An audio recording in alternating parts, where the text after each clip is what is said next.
I sold 60 cookies in 1 hour, and I'm going to tell everyone how I did it on the podcast today.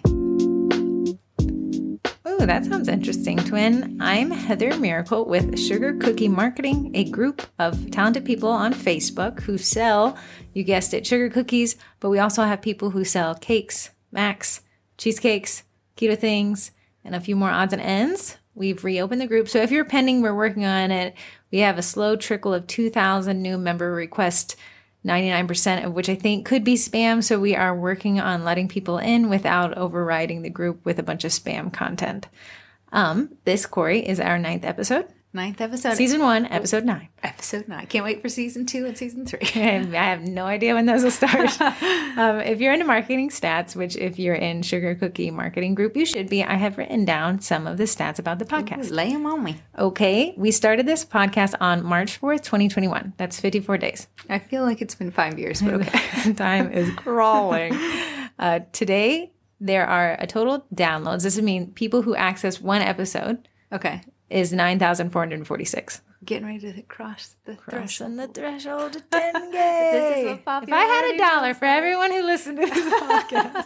Unfortunately, we have $0. There's something we're doing wrong here. I'll figure it out. The most listened to episode is Corrie's publicity stunt on episode 7, where she said that terrible thing about a group member. Woo woo! And 40% of all listens are from Apple Podcasts. I feel like we have androids and are on the out crowd. Yeah. 75% of people listening to us from a phone is from an Apple phone. It only leaves 15% from an Android phone. That's me and you. Me and you. It is amazing how much Apple has cornered the market. And of all those 9,446 people, 29 people have listened to us on a smart TV, which is horrifying. I don't know. It just said they're listening to you on a smart TV. I like to think that the 10,000 people listened to us on accident. Like they kept the podcast going in the car. Right. Like, you know when you fall asleep and you forget to set the sleep timer and you wake up 10 years later and it's still flying. Okay, Corrie. That was my intro. Take it away. Why should we listen to you about marketing? Okay. So Heather and I. Because she said so. Said it. Because I said that's a mom move right there. Mother's Day's coming up. Heather and I have been in the marketing and sales realm for the past 10 years. And probably so we started when we were 3? It hurts to be young. Skincare routine. But together, we've actually run a marketing agency together for the past 6 years. So when we tell you, like 6 years too long, maybe.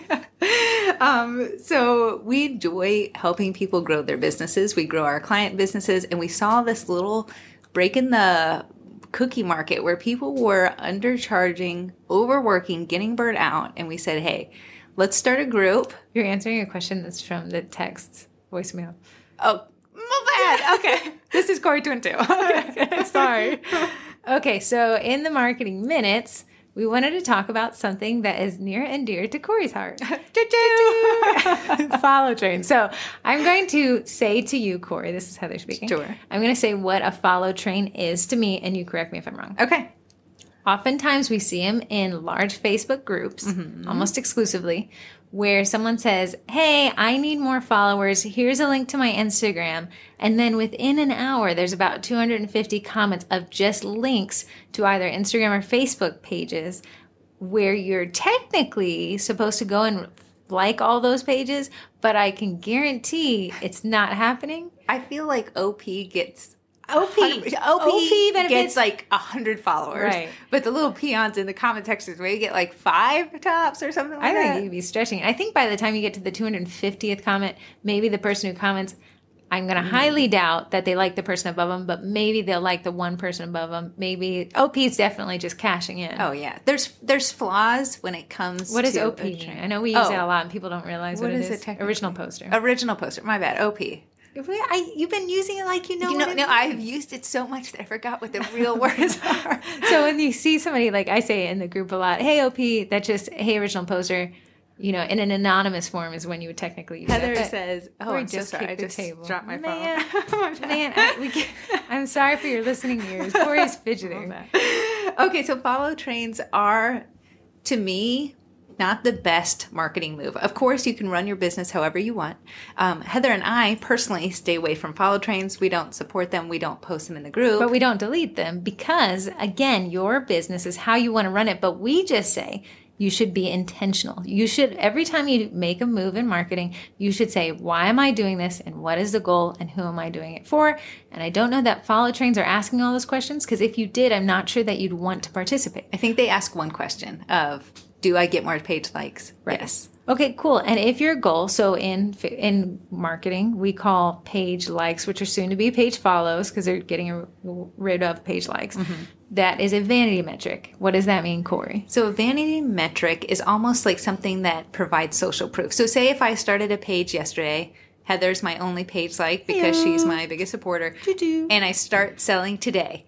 If a random person happened to see a post and say, hey, I might want to buy from them, they might feel that I'm a fly-by-nighter. I'm maybe not well-known. I could take their money and run. So page likes, to a certain extent, create social proof. So someone could buy from me and not feel like they're the first and only person. Now, here's an interesting thing. Social proof, the number of page likes you have is different per industry for us to feel like it's legitimate. If I went to a local remodeler here in Virginia and I saw that they had 100,000 page likes, I would be actually turned off. I would. But if they had something around 400 to 500, that's more normal. If I saw maybe 2,000 to 4,000, that would be kind of pushing it. If I saw something crazy, 100,000 in today's how Facebook works today, it would be a red flag. If it was like an influencer and they didn't have 100,000, I would be alarmed then. Right. So we, are working with an influencer who has a small following, which makes me think, I wonder what is, it could be her target's a little different, or she has a smaller niche. Absolutely. Which she does buddy it up with a group. So that makes a lot more sense. But an influencer is going to have bigger numbers. A small business is going to have smaller numbers. And that is intentionality. Yes, and that is normal. If you're a local business and you can only serve locally, like Heather and I can't ship out of Virginia, we're going to have local numbers. So I'm okay with that. But now Sugar Cookie marketing page, bigger can reach globally. So we should be having higher numbers based off of our target audience. Right. So that matches. And that is intentional in marketing. The problem with follow trains is a lot of people are going after other bakers. And I swear to God, they're not going to buy something from you because they can make it themselves. Right. So let's pretend I'm a business, right? I'm a small sugar cookie baker in Northern Virginia. What does it benefit me to have a bunch of bakers across the United States following my page and Instagram? It actually doesn't benefit you at all. It hurts you. Because my goal is what? Because your goal is to sell locally and to get engagement on your post so you reach more people locally. Right. So the thing is, here's the conundrum of follow trains. I want more people to engage. Will cookie people engage? Possibly. Most likely not. Most likely not. They're too busy trying to get their own engagement rate up. Right. Right. So our goal as a small business is to reach my target audience, which is frankly not other cookie people. Yes. It is moms, local moms group, local teachers associations, local neighborhoods, things like that. Think of the engagement rate as a ratio. The amount of people who like your page divided by the people who actually engage with your page, and then there's the engagement rate of your page. So let's say I had 100 people. Okay. Don't send me a hard math right now. I'm not going to spring on you a math problem like you sprung on me. So let's say we have 100 people following let's do Facebook page. Okay. Right? So we say following because likes are going the way of the dodo. So following my Facebook page, then let's say only 10 of them are my target audience. Okay. We have 90 people who are busy growing their own small sugar cookie baking business throughout America. Right. Now, when I make a post, if those people aren't engaging because they're too busy, and then my 10 people can't even see it anyways because I have 100 people and nobody's engaging, my post reaches fewer of my target audience. That is already small anyways. Right. So that's why we say to guard your page likes and to guard those follows. Because when you start bogging down a page and then you get these astronomical follow numbers, but no engagement, that is hard to switch around.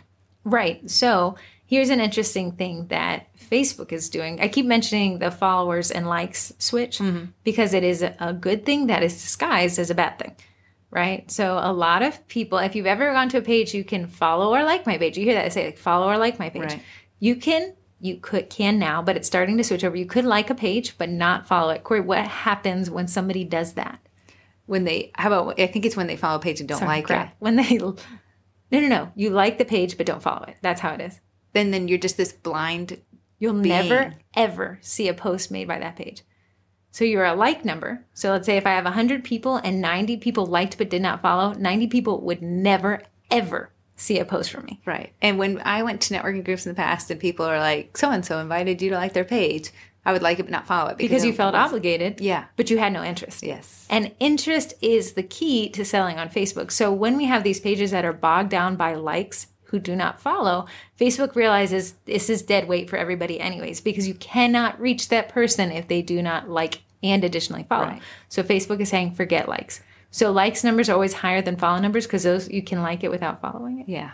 Dead weight. Dead weight. That bigger number will be disappearing. Right. So what we say, instead of focusing on getting more likes, because that is a vanity metric, focus on getting more engagement on your posts. So the more engagement you get on the post, the more feeds you end up, the more reach you have, the more potential sales. The new vanity metric should be engagement. It should be. And so that's why we love engagement. We love focusing on that. I never bring to a client and say, look how many page likes you got, unless that's something that they're wanting. But we try to explain to them what is more beneficial, engagement over likes. So a lot of people say, talk to me about this elusive algorithm. And the algorithm is not published. It is AI. It is something complex, more complex than most of us could probably understand. But the gist is this. If people like seeing this, then if we show it to more people will probably stay on the platform. The goal of the algorithm is to get you to stay on the platform. So if I post a post and then I ask my mom and my sister and my twin and my cat to all like, comment, share, I have manufactured engagement. And that's the kind of metrics we do like. Right. So like, I would say if you could go on a like, comment, share train rather than a follow train, good luck trying to explain that to somebody. Yeah. But if you could, I've seen some people said, feel free to go to my page. Please don't like it. I want to show you something, but I don't want you to be dead weight. Yeah. And it's the most respectable request you can really make. True. So follow trains, no bueno. No bueno. So just give me a summarization of why follow trains are not good. Follow trains do not promote engagement. Engagement is what you need to focus on because it gets your content in more feeds. Follow trains just kind of bog down your numbers. Bog down your numbers, focus on likes, but decrease your engagement because you're focusing on the wrong audience. So yeah, I would say if it were me and it was my business, I'd never participate in follow trains. And if I could recommend a client not to, I would. And if I could recommend to the group not to do those, we will never close them down. I'd like to see when people recommend, like come back and say, hey, what if this? What if you can say, have you considered this about follow trains? Right. And so we don't have them a lot in Sugar Cookie Marketing Group. We did have one the other day and it had 300 comments on it. Yeah, it was very well. But at the end of the day, it's your business. You can grow it or you can seppuku it. Right. It's whatever you want to ruin it, however you want to ruin it. I'm just kidding. Just kidding. But okay, like a lot of people are like, oh no, I already did the follow trains. Right. Okay, well, would you have to go through and ban them? Yeah. But which they're not going to, they won't care. know. They don't and care. they don't care because they don't engage with your stuff. Right. So would you recommend people trimming the fat off their lists? Yeah, I think trimming the fat is good, especially if you have a good page and you did it one time and you just have a handful of people. Yeah, it wouldn't be too hard to get rid of them. And you can go into your page, people and other pages, and you can it's going to take a little search and and to find them and then ban them from your page. It's offensive. I don't know. I doubt people would ever realize it. Frankly, if you ban them, they can't search for you anyways. So they just think you went out of business. Yeah. But what's rolling out with the new Facebook page experience is they want Facebook pages to almost be their own unique profiles. So pages can follow other pages. True. And I'll be curious how that affects engagement rate. So the page is actually getting its own newsfeed. And you can see some of it on some profiles now. Yeah. And the page would interact with other pages. And now pages become their own entity versus this people connected to pages. I wonder. It'll be interesting to see how that affects. But maybe there's something there to explore in having pages follow pages. But I'd be probably keeping it trimmed there too. I would too. Right. So, okay, Corrie, that makes a lot of sense. So, boo-boo to the choo-choo. Boo-boo to the choo-choo. Bye-bye, follow. It is fun. The thought of supporting somebody with actually doing absolutely no action at all is noble. But there's so much more beyond that one-time noble action. Right. There's a lot of upkeep there, and the people who are more willing to do that. I always tell my friends, like I have a friend named Mike, and he'll be like, who are you working with today? Hey, we got this hot sauce company, and all of a sudden I'll be like, Mike, like, comment, and shared. And I'm like, great. Thank you, sir. Yeah, that's a good one. Okay, so that takes us, I think I didn't even go through the script. We have our intro, which we've done. We just covered our marketing minutes, and now we're going into the business of baking. After that, we'll do the voicemails. Then we'll do some group stuff. That's like upcoming cool stuff that we think you should know about, and then end up with Corrie's attack on color blade. So the business of baking. Again, Corrie's taking the mic this one with astroturfing, one of my favorite marketing terms that not a lot of people know. But Corrie, you introduced this podcast today. You sold 60 orders in 1 hour through astroturfing. Break it down. Okay, so I saw a lot of people in the group who were a little disheartened or discouraged because they weren't selling a ton of Mother's Day things. Teachers' appreciation happens on the same week. So if you are in the group, you saw these kind of cool pencil cookies. I think everyone in the group exclusively saw your pencil cookies. If I see that pencil cookie one more time, I'll grab the pencil cookie and poke my eye out. So what I did, I said, let me just think what I could do, add value to the podcast today. And I'm going to tell you exactly what I did. So maybe you can replicate it too. The key here is to pay attention to the nuances about what Corrie's going to tell you. True. Okay, so I went to a local parents group. Okay. And I posted as myself, not any page or anything like that. Great, because it's very hard to get into groups as pages. That has to be the admins letting you in, and most of those groups do not allow it. And to an extent, if I posted as my page, it does come off across salesy. Hella salesy. What I wanted to do was to spark curiosity. Okay. So I posted that very well-staged photo. Very nice photo. Almost a stock photo, dare I say. Almost stock photo. And I posted, I have it written here, so let me just actually read it. Okay. My caption, I didn't even include my business page name. I didn't want it to come across as... Because without the business page name, it's hard to accuse Corrie of selling. It was hard, and you don't feel sold to. Frankly, this is how we ask people who want to sell in the group to figure out a workaround to not sell in the group. There are magic ways to do it, and it takes a strategy. So I posted, because we know the first sentence is the most important. People only have microwave mindsets. So what I said first also with the expanding of comments. And also with the expanding of comments. Post, yeah. Right. Heather didn't even come to the group to help my post last night, so I was still offended.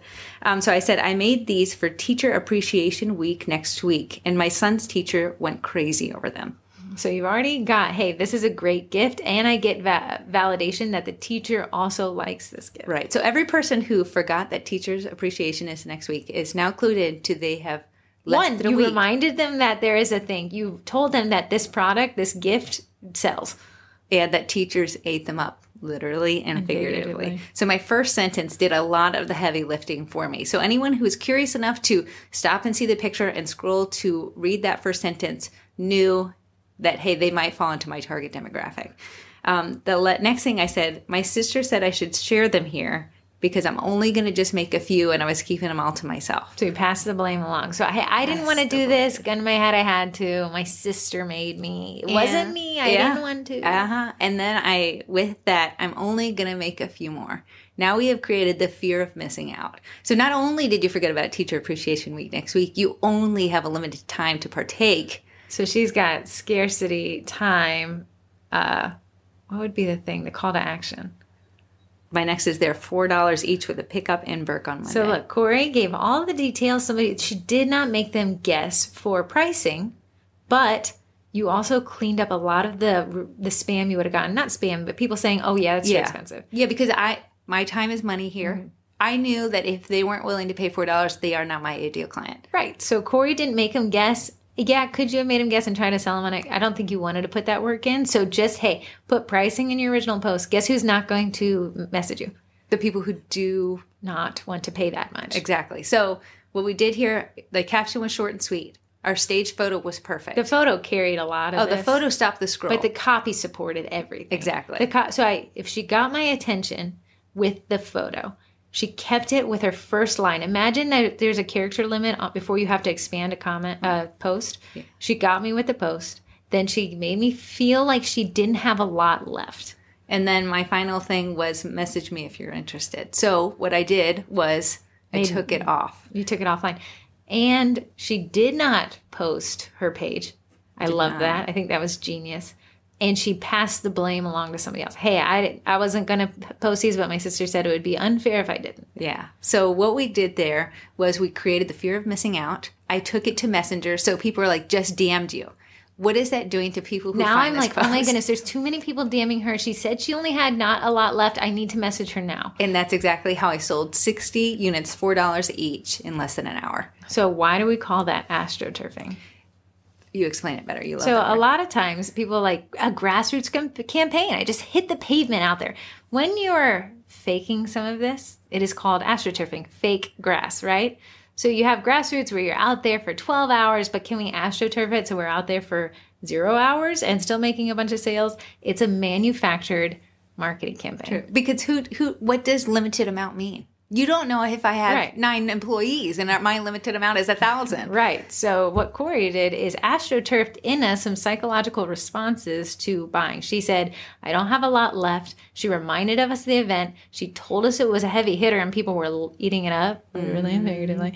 And then she said, she had the call to action, DM me if you'd like it. Right. So they got all the information they needed to really come to me with an educated choice. Really, all they needed to do was say, I need 8 of them.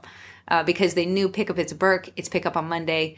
Then I sent them my business page in the DMs. I sent them my Venmo. Which is not promotional anymore because you took it out of the group. So if the group does have promotional rules, you do have to respect the group admins. Exactly. So, I agree. Right. So a lot of people are like, well, my groups don't. Listen, a lot of groups have designated days that you can promote. Mm-hmm. So I create a spreadsheet of the groups that are local to us and when and where they post those threads that we're allowed to sell in. So I don't have to reinvent the wheel. If Western Prince William Chatter says you can promote on Mondays in this thread, I'll put it in a spreadsheet and I'll set a calendar reminder. Hey, Monday at 8, he's going to post that thread soon. Let me jump in on it. Because the higher the comment, the better it does. Exactly. So that is exactly what we did. Ended up selling 60 cookies in 1 hour. And that is what I feel like I could do on this Sunday for pickup on Monday. So if you feel like you have not sold anything, I want you to try this. Follow the rules of your groups, though, but try to take an approach of what your end user's thinking. Mm-hmm. Don't just say, here's 50 million options. Say include everything Corrie mentioned. Here, I want a great photo. Really, you can't skimp on the photo. If your photo looks like doo-doo, then you're not going to get the leads you want. That's why we focus on it so much in the group. I want a reminder of when Teacher Appreciation Day is. I want a call to action. I want scarcity. And if you want to save yourself some headache, put the price in there.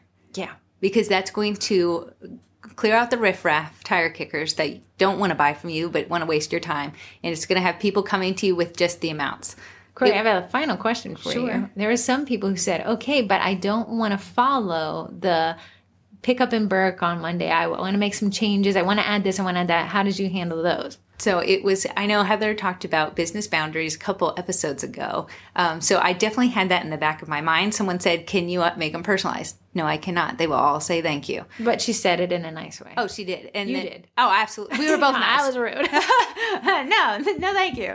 No, I said, no, that's just not something I'm offering right now. She said, that's totally fine. I'll make my own little cards for each. Great. Absolutely. One lady said, I do not have Venmo. I said, I am sorry. Right now, I am only accepting Venmo. She created an account, paid me via Venmo. Amazing how when people truly want something, they'll move heaven and earth. One lady said, can you make them on Sunday? I cannot come Monday. I said, I am so sorry, but I am decorating them on Sunday. They will not be ready. Now her husband is coming on Monday to pick them up. So it was amazing. But if they had dropped it off because of these business boundaries, that would have been fine because it just didn't fit. And they're not my ideal client. If they can't fit my boundaries and I can't fit what they're looking for, we weren't a good mix. But I want to say, do not be mean to these people. No, and absolutely. So I appreciate you asking. Unfortunately, I cannot. Right. Hey, if somebody said, hey, can you make this custom? I don't make these custom for this set, but I can offer you custom orders if you'd like to place them at a later date. Yeah. Do not burn the bridge of the person who you've already spent the time marketing to. They got their wallet in their hand. They're just not the perfect fit today, but that won't mean they won't be the perfect fit down the road. To that point, one lady said, hey, can you make my daughter's 5th birthday cake? I said, hey, I love eating buttercream, but buttercream does not like me and it doesn't like to stick on my cakes. But I appreciate you asking. But if you ever wanted cookies for her birthday, let me know. Guess who's ordering cookies for her birthday? Right. But what you could have done if you were kind of rude would have been like, I don't sell cakes. Even if it's true, which is true, you don't sell cakes. That is very curt. Harsh. It is very harsh. We do not like Brillo pad people. We want soft, smooth, make me feel good. Hey, they don't know. And I ended up getting a sale because while I did say no, I also said yes, which I think you talked about, last week or the week Say before? no by saying yes. Yeah. So it ended up working in my favor. Now I have a whole bunch of work to do on the weekend. But you get a whole bunch of money. Yeah. So I'm super happy with it. So look, Corrie right there. She had a business boundary. She had a limitation on how many orders she was willing to accept. I think you ended up deleting the post after. I did delete the post when I felt like I had hit my stride. Quota. Yeah, how many you wanted to deal with. And now you're happy. You're happy with the money. You're happy. The clients are happy. And then we'll see what comes on Monday when they come to pick up. Yeah. And I would say for your pickup, just remind them if you don't pick it up in this time, we'll donate them to a teacher. Exactly. And everyone has paid. Right. So Corrie will not be left out in the cold. And then she's not going Cookies to. might, but not me. Yeah. So Corrie and I often have that disclaimer. Hey, if life gets in the way and you can't pick these up, we're not going to be sitting out on the porch for an extra 5 hours, but we will donate these to a family who need, or to a family who has a lot of kids, or to a teacher that may want just, a little thoughtful gift. But I know that the money's in my pocket. So it doesn't matter what they do. You're not offended. No. So a lot of people get burned one time. Somebody doesn't show up, and then you're like, wow, I could recommend this to everyone unless it's a larger custom order. Even then, I'd still recommend it 100% payment up front. Corrie and I, in our day jobs, have quite bigger invoices than cookies. But we do not lift it. I've learned the hard way. You don't lift that pinky until that invoice comes in as paid. Yeah, I don't get excited about a sale, whether it be for a marketing agency or cookies, until that money is in my account. So many times, Corrie and I, at the beginning of marketing agency, have put in a lot of work only for them to never actually pay. And it was a hard lesson learned. We'd spend hours in meetings, hours in planning, and storyboarding this marketing campaign, only for them to turn around and be like, hey, I don't think it was almost they wanted us for show. Yeah, and we learned the hard way, but now we've learned. So we don't even go for the celebratory lunch until it's paid. Oh, until the money is in the account and I get that email saying so much money is in your account. But then, game time. Then we got to do all that marketing meetings. Then we got to follow up on all our promises. Yeah. So, which is fine. It's a lot easier to work when you get paid for it. Oh, yeah. And it's good to limit your excitement. It's exciting when you get a lead. That is exciting. Someone's interested in you. But it is bad to invest in that lead until they've invested in you. Mm-hmm. So I only count people as my clients. I hype people up, say like, oh man, thank you so much for reaching out. We have a lot of great ideas for you. And after you get this invoice paid, I'm going to send it in the next hour. We can schedule a Zoom call and kind of go through ideas you have and things that you want. Expect that email though. Yeah, and once they paid, okay, we're on the same level of excitement. Yeah. Even if they ask questions, I'll answer them in the broad terms, like, hey, this is how we handle that. But once you get that invoice paid, we can really dig into your account. Yeah, so we've learned that the hard way. I think most people do learn that one the hard way. But I definitely have... So you people who haven't learned this yet, learn it from people who have learned it the hard way. Save yourself some headache and some stress. Yeah. Really shoot for that 100% payment up front. And don't use your location as an excuse here. There's people in small towns that buy expensive Toyota pickup trucks that are $50,000. I think they can handle paying your cookie order up front. 100%. It's a luxury item. Right. We do not need this stuff. And then also dealing with 50 up front, 50 posts, you're dealing with two different payment processes now. Yeah, I don't want to have the time to chase somebody down. And some people do 50% at time of booking, 50% 2 weeks before the date. That's still another time I have to reach out to somebody. So that's why these are points that they can fall out of your funnel. The more contact points you have, the more excuses arise. Mm-hmm. That's why we collect 100% of the payment up front, so that future Corrie, future Heather aren't hating past Corrie, past Heather. Right, which has happened. So also learn from past Corrie and past Heather. Do not do what they do. Moving along, now we're going to our voicemails. I actually got a bunch of texts this time, so we're going to just read them out loud. Anna Pauline texted, this is just a shout out one. I love it. Okay, I love it. Okay. Hello, twins. This is Anna from the Facebook group. I own Needy Lady Bakery. And needy is spelled like Kneady. Needy. She's like, it's funny, right? I love a pun. I just wanted to give you both equally, am I right? A shout out for the amazing podcast. I can't wait for my husband to go to bed on decorating nights so I can bust out Spotify and catch up on my skills. P.S. Heather, look away for this part. Corrie, you're my fave. Okay, tell Heather to come back, and you look away now. Heather, you're my fave. That is hilarious. That's so funny. Okay, Corrie, we have a text. It is Purposefully Anonymous, wahahaha, from Miami, Florida. I'm going to read it to you. Hi, twins. If there's one thing we know, it's that no one has died from not ordering cookies at midnight. If there are two things, the second is that decorated sugar cookies are a luxury item. Amen. And with luxury items comes the expectation of an elevated customer experience.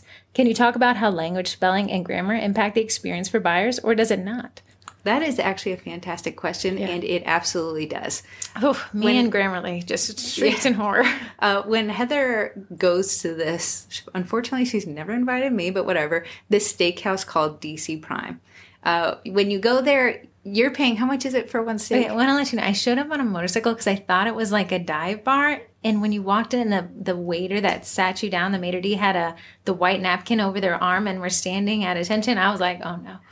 My wallet is not ready, and neither is my outfit. But Heather, the pricing of the steak, how much was it? It's over $100. $100 for per steak? Yeah. Oh my, no wonder you don't invite me. Yeah, I can't afford it. We'll go to Outback. I can't afford myself to go. But there's a certain sense of atmosphere that you require when you're paying $100 for something. You could go down the road at Outback. I could get it at Costco. I could get that cut of steak at Costco for probably $40 and do it myself, but then I'm doing it myself. Yeah, so Heather and I absolutely agree. When I have pickup on cookie days, I take a shower. I put on my Real People clothes instead of the sweats and gym clothes I normally wear because that's a part of the sale. From the first time they talk to you and they reach out in your first experience, probably via the internet in some form or fashion, to that last day when they're coming to pick up their order, it is a luxury item and it needs to have a luxury experience. So when we were talking about those pencil cookies I'm selling, the way that they're packaged is luxury. Good, because they're at a luxury price. So someone's picking up 15 of them. So I have a brown bag they're going to be in with a bow on the side with yellow tissue paper and white tissue paper, because her experience, even though she's gifting them, she's my client. That's who I care about. So I want her experience when she comes to pick it up to match the price tag she's paying for it. Now, and bringing it back to spelling and grammar, how was your conversation, your text, your messenger conversation with these? Very warm and friendly, very professional. So I'm not doing XOXO because I'm not going to kiss her and hug her when I see her. Are you adding emojis? I'm probably just one pencil emoji to say thank you for ordering the pencil cookies. Just closing out the conversation. Yeah, I don't do a lot of emojis. I want to keep it sweet, to the point. I want to provide value. I would use full and complete sentences. I wouldn't ask really abrasive or short questions like, when are you picking up? Like, how many? Hey, how okay, the pickup states in Burke at 10. Is that okay for you? Instead of Burke 10, okay? Question mark. We really want to have that. I'd rather you give too much information than be abrasive. Yes. So the way I ended each one of the conversation is, let me know if you have any questions between now and Monday. If not, I will see you for pickup on Monday. I appreciate you reaching out, and thank you so much for supporting my small business. So I'd say very professional level speak. Yeah. Even in DMs. So whatever you broadcast from your Facebook page to the Facebook group you posted in to your DMs should be that very cultivating, friendly, high-end feel. If we were talking to teenagers, I'm going to adapt the way I write to be more friendly with what they're expecting, right? So that if I'm talking to someone who's 13, for me to be like, hey, welcome so much to my amazing shop. How can I help you today? Maybe a little different if I'm like, hey, how can I help you? Yeah. And we kind of adapt that. We had a landscaping client who said, I want you guys to write funny. I want you guys to be like more of your personalities and less of the business formal. And that's what he was trying to cultivate. And we were able to marry professionalism with a little bit of puns on the side, but still keep it where no one thought, I'm buying from these clowns over here. Right. So you can say, like, if we were saying a greeting, hi, hello, heyo, hey. That would be kind of the level that you're going to adjust for that type of target audience you're going for. And Heather is talking about Grammarly, which me and her swear by, but Grammarly is an extension you can add onto your Chrome. I think Chrome, right? But it actually helps with your misspellings. It helps with your grammatical sentence structure, errors, grammatical errors, and it's something we swear by. And it actually has a neat feature. I actually only use the free version, which is pretty awesome. I think maybe the paid version offers you saying like, hey, this seems a little too formal. This seems a little angry. It actually monitors sentence structure. I know, privacy laws, right? But it tells you, hey, you're coming across a little. Yeah. So if we had to suggest, I think I have a post going up about Grammarly soon with the link. But if you go to Grammarly.com, it'll take you right to that extension that you can put on Chrome. Okay. Text number 3 is from Houston, Texas. Hey twins, is posting to your personal page tacky? I don't think people know I bake, and I'd like to develop a reputation. I feel so awkward doing this. So Corrie actually does this pretty well. So I never sell in my personal posts because I'm surrounded by friends and family, but I do appreciate their help when it comes to engaging with my content. So I'll post my bakes. And she'll post a funny caption, but never is she selling. They know she's made them. So Corrie will be like, hey, spent 5 hours making this yesterday, just really proud of how it turned out, or something kind of a funny caption or something like that. So Corrie's selling without selling. She is building her personal reputation. Have your friends ordered from you? They have. Right. So you are building a reputation without being inundating, without being too much, right? Right. So how you sell on your page is going to be different than how you attack your personal page. Yeah. Right? So I don't want anyone to ever feel uncomfortable when they come to my page. I like when they comment and things like that. That helps me. They order from me. That's great. I never throw it down their throat like, if you don't order from me now, are you truly my friend? Yeah, I would say kind of the way we say handle your VIP group versus your page would be kind of the similar way of handling your personal page. Like, hey guys, I think I'm going to sell these 2. Which one do you guys want? Now, these are your friends and family. So they can be, oh, I really like the one on the left. Wish you did it in pink. Okay, fine. That's great. So you let them have a say. You've let them know that you're selling, but you've not sold to them. Right. So everyone knows I make cookies, but I've never quite ever sold it to them. They just DM you, hey, what you just posted. Yeah. So, and if you want to put a small watermark in the bottom right that direct people to your Facebook page or website, that works as well. And I suggest for people to do this, and if you feel like there's a privacy invasion there, that's absolutely fine. But in my work area on my profile, it says I teach classes with sugar cookie classes, and I'm a baker at the Crumbed Cookies. So if they do a little digging, they're going to know exactly what I'm about. So no, I do not think it is tacky. I think it would be tacky to constantly cross-post from your page back to from your business page to your personal page exclusively. Like that's all your content. That's all you did. That would be a little, well, I'll just follow your page. Why do we need to be friends? True. Yes. I would just keep it a lot more casual, a lot more like, hey guys, inside look. Oh, I'm super happy with these. Hey, made these for a friend. It's super nice. Thank you at Corrie Miracle for buying from me. Yeah. So, no, I 100% think that you can. And those people want to support you if you do it in a way that is supporting. Right. I would try to see if you could never use the word buy, sell, things like that on your personal page and still get the point across. Yeah, absolutely. I agree. Text number 4. These are 2 questions from a 571 area code, which happens to be way too local, Northern Virginia. What is your favorite soda? Heather and me share a love for Diet Coke. Exclusively, it runs through my veins. Corrie needs to have water running through her veins, but how did you get into the niche of sugar cookie marketing? So a couple of years ago, I told Heather, I think I don't have a good hobby. I think my hobby at the time was getting my nails done. And Heather said, that's not a hobby, that's a spa day. So she said, what is something that interests you that you see on the internet? I said, I love watching those cookie decorating videos. Heather said, why don't you do it? She's like, start by January and just see where it goes. Okay, January was the worst cookie. It was terrible. It was horrendous. I didn't even eat them.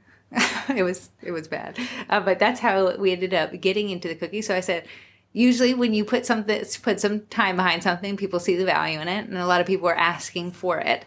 I sometimes don't have enough time to make custom orders because we do work our agency full time, but our weekends are pretty clear. So we said, hey, let's teach cookie classes. And that's where that really started. So I do customs on the side. We teach cookie classes. I don't know if you heard this question right. What? What do you think? Wait, without looking, what do you think the question was? Oh. Can we delete? No. No. Okay. How did you... It says, how did you get into sugar cookie niche of marketing? Right. Because I had to make sugar cookies. Okay. That's how Corrie got into sugar cookies. And from there, she joined a bunch of groups, as you would with any hobby. And she said, Heather, it's kind of funny. The logos are really big over each picture. They don't really let you talk about pricing. They act like your location of where you're selling is a huge, determination of how you can charge. Do you think people would be interested, because we know marketing so well, we've done it so long, do you think cookie bakers would be looking for a place to really learn how to sell this stuff? Heather said absolutely not. And then we started the group. It was just Corrie and I talking to each other for a while. But listen, marketing is a universal language. It is not something unique. I don't bake, but I can tell you how to sell. True. Right. Granted, it comes down to a little bit of talent, but Corey's got the talent. Photography is a nice camera, investing in the cameras. Learning copy is just digging in there. There's many free courses on YouTube, or if you like to pay, Corey and I are working. I know we say this every week. We will get a course set up that really just helps you through this as it pertains to cookies.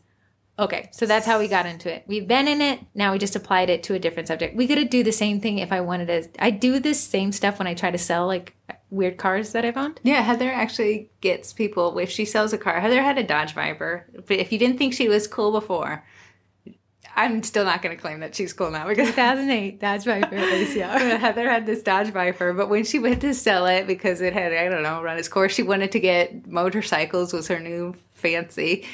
She actually did the funniest car listing ever, but it was very informative. But people would email her and be like, "Oh my goodness, your listing is giving me life." Right. So it's great copy, but still being informative, amazing photography. So with a car, I don't want 5 photos taken over the course of 5 years. I want 25 photos taken in a parking lot that shows me each and everything about this car. And then I want you to zoom in on any of the problems with that car. And I want you to explain them to me first. Any doubts I want you to address, and I want you to talk about it, blah, blah, blah, blah. And then you can... I feel bad for the person who asked this question because not only did we avoid it, and I told her about my history. And that's how we got into selling cars. Corey, you cannot laugh so loud into the speaker. Stop being so funny. The little voice thing is so high. Stop being so funny. Okay. So that was our text. Thank you so much, everyone who grabbed their phone after the last podcast and texted in. If you want to be cool like the other kids and text in, just text 571-556-5644. We will not text you back. We will also not answer the question you asked clearly. We'll answer something. Or you can call. It goes straight to voicemail too, so you don't have to listen to me. Your voicemails are great because it kind of breaks up our audio here and we can drop them in. And then we can maybe stay towards the question you asked. And that's how I was born in Northern Virginia. Okay. Now group stuff. We are launching the 3x3x3 May challenge.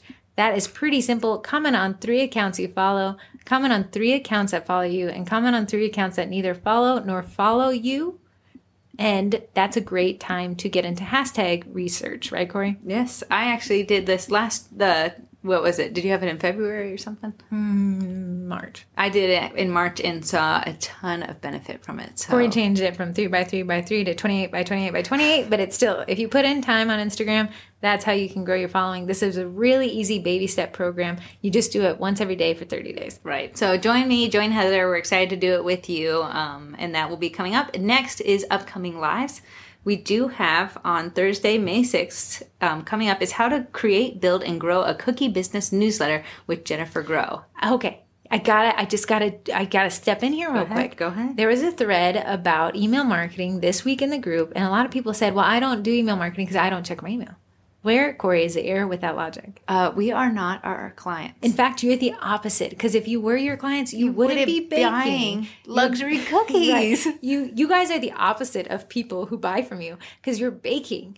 Yeah, you saw that, wow, that was pretty expensive when I bought it that one time. Let me go home and learn this. Right. And then the people buying from you are like, wow, that's pretty expensive. I'm willing to pay rather than learn. So we are the exact opposite. So we can't so much look at marketing through our own glasses. Yes, there I am, glasses. We gotta look through the glasses of the other people.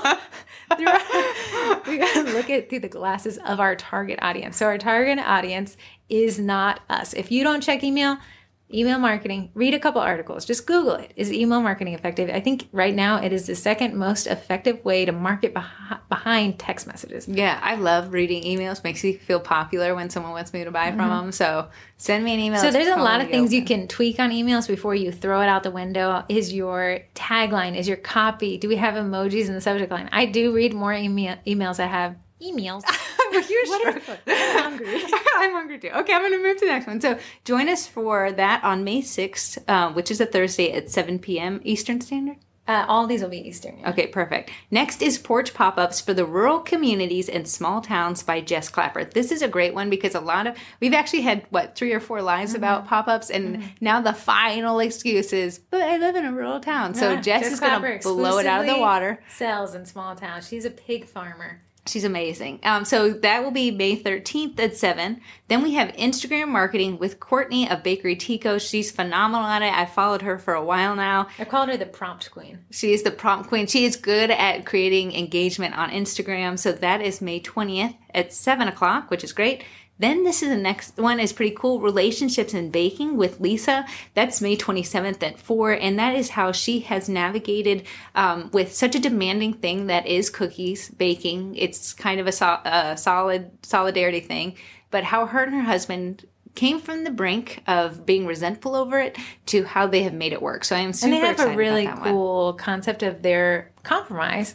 And now both of them are really happy doing what they want to do. I think so. And then we have graphic design and branding for Sugar Cookiers. Okay, she said, she texted me this yesterday or sent me a message, spoken in Cook English. That's so hilarious. She said she's going to relate it to cookies. Oh, that is... in a way that, because I know I get too technical most of the time. And Vanessa, this will be good. So Vanessa's actually done quite a few graphic design rebrands for people in the group. She has, yeah. So that's going to be May 31st at 7. With Vanessa, and then we did one. There's 2 lives that, if you haven't already, please highly go back. recommend. It was How to Nail Mother's Day Pre-Sales with Gina Marie Burke. It applies to pre-sales across the board. We just included Mother's Day because that's the next upcoming holiday. Right. Really awesome stuff there. Not to be foreshadowed by everything you ever wanted to know about teaching sugar cookie decorating classes with Corrie Miracle. And Heather. We did 2 hours on that, so brace yourself. But I think it was fully packed of all the knowledge you'd want to know about sugar cookie decorating, right? Classes. Yes. So if you missed those, go back. They're still hiding in the group somewhere. And then we are at our Twinterests. Goodness, we are already 16 minutes over. Go ahead. Oh my goodness. So I've been trying to go fast. Oh, absolutely not. Oh my goodness. We talked fast. We just talked a lot. Okay, so my Twinterest. It was that your long story about how you got into cooking. That's why I said cut it. I hate it. Sorry, guys. Please fast forward to that little part. Okay, my Twinterest is we live. If you're live in a swamp. We live in the swamp. The DC area is built on a swamp. It is so humid in the spring and summer months here that it does cause icing bleed, and you feel like that's a rookie issue. But I hit it every year around this time, and it has caused me so much grief. So I'll finally do the perfect design and then come and wake up in the morning and like all my colors have bled together. It's tie-dye cookies.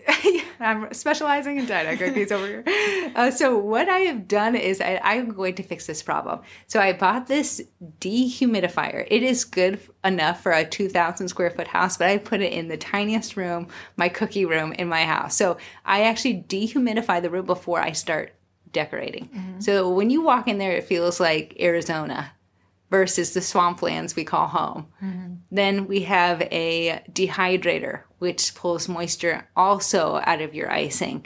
And it's really been a game changer for me. So Heather said, I think more people want to talk about icing bleed and could learn from that. So those are the 2 steps. Have you, after implementing these, noticed a difference? 100%. So no more icing bleed? A lot of it does pertain to consistency too, so that's on me technically. But I like the sugary icing. So okay, so you can tweak things. But so would you recommend if somebody was having icing bleed issues, a dehumidifier and a dehydrator? I would recommend that, and before you give up cookie decorating altogether and throw icing bags out the window, try those 2 things. You'll be surprised how much that dehumidifier will pull out of the air. Mm-hmm. Great. I purchased a popple because the people in the group were talking about popples, and that's POPL. It is this NFC chip that you can tap your newer phone to, and it pulls up a profile.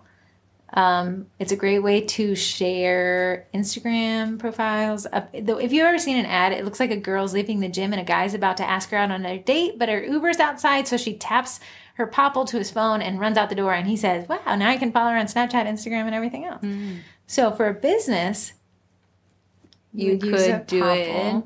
Here's the catch. So the popple lets you pick a few things. I didn't realize it's a payment per month if you want more features. Right. So that was $4.99 a month. Which is, in the scheme of things, not horrendous. But Heather did give us what she would rather recommend. So I did set up the popple today. Maybe I'll make a quick video on how it works in the group. But if you buy the popple, I think I had a coupon code, so it was $10. You get the basic features. I can send someone Instagram, Facebook page, Facebook group, Spotify Snapchat. was on there? Spotify didn't work. Okay. No, you have to, it sends it only to Spotify profile. If you upgrade it, you can send them to business things. You cannot send people to payment portals unless you pay $4.99. But you do have the option to send people to a website. Yeah. If you created a landing page with your payment portals on it, you could circumvent a lot of the monetary thing. Yeah, so you could send them to your website where then they could pay and check out. Yeah, however, I just don't think anybody over 35 is going to readily understand what a popple is without you having to sit there and explain how it works. So I would probably just recommend a QR code. And since the coronavirus has made QR codes have their comeback, a lot of people are more used to them now. Yeah, so people are using these popples at pop-ups, which is ironic because of the name. Popple. But I would say I couldn't just imagine my mom figuring it out. No. In the time it took for her to probably call me and say, I don't know how to pay you. Right. So my popple thing is, I guess, sure, probably if you're going on a date from the gym and your Uber's outside, I'm not sure that it fits perfectly for sugar cookie marketing. It is a good option as long as you also had an explainer on how it worked. So that is what I had for Twinterests. That was Heather's Twinterests. Sorry for the extra long podcast 50 minutes. But we know how. Bless your souls and tune in next week for further information on Corrie's autobiography. Bye, guys. Bye, guys.